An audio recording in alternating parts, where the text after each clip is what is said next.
நம்பிக்கை மீடியா நேயர்களுக்கு வணக்கம்.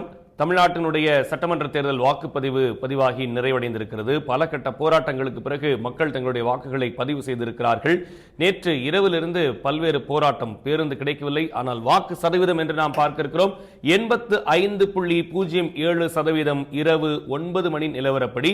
இது சற்று ஏறக்குறைய இருக்கலாம். 85.07% என்பது 86% நிறைவடைவதற்கான வாய்ப்புகள் இருக்கிறது. தற்போதைய நிலவரத்தை நாம் பார்த்து வருகிறோம். 85.07% வாக்கு பதிவாகி இருக்கிறது. இது கடந்த 2021 சட்டமன்ற தேர்தலை காட்டிலும் எப்படி மாறி இருக்கிறது என்று நாம் பார்க்கலாம். இந்த தேர்தலை பொறுத்தவரை 85.07% பதிவாகி இருக்கிறது. கடந்த தேர்தலை நாம் பார்க்கிறோம். 2021ஆம் ஆண்டு நடந்த தேர்தலில் 72.81% வாக்குகள் பதிவாகி இருக்கிறது. அதற்கு முன்னதாக 2016 சட்டமன்ற தேர்தலில் 74.26%, 2011ஆம்